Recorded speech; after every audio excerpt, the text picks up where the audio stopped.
तर बारामती अपघाताचं सत्य समोर आलं पाहिजे. रोहितनं अभ्यासपूर्वक पाठपुरावा केलेला आहे. सुप्रिया सुळे यांनी असं म्हटलंय. तर अपघाताची पारदर्शी चौकशी व्हावी अशी मागणी सुप्रिया सुळे यांनी केली.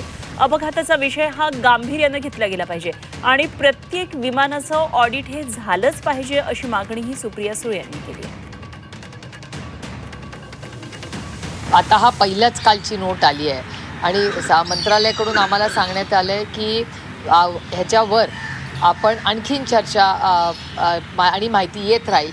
तर ह्या सेशनमध्ये आता जेव्हा हे सेशन येईल तेव्हा काँग्रेस पक्षाचे मी जाहीर आभार मानते आणि शिवसेनेही जाहीर आभार मानते की त्यांनी मागच्याही सेशनमध्ये याची एक इन्क्वायरी मागितली होती. मला असं वाटतं ह्या बजेटच्या सेशनमध्ये सिव्हिल एव्हिएशन आणि हे दादाचा झालेला ॲक्सिडेंट आणि झारखंडचाही, मला असं वाटतं की दादा आमच्या घरातला होता तसं जे झारखंडमध्ये जे गेले त्यांचंही दुःख आमच्याच इतकं मोठं आहे ना. त्यामुळे या दोन्ही ॲक्सिडेंटची पारदर्शक इन्क्वायरी आणि त्याच्यावर एक चर्चा आणि एक ऑफिशियल स्टेटमेंट हे भारत सरकारकडून आलं पाहिजे. नाही, मला असं वाटतं म्हणजे जे मी टी व्हीवर पाहिलं त्याच्यावरनं आमची अपेक्षा आहे की ही फर्स्ट फेज आहे ग्राउंडिंगची.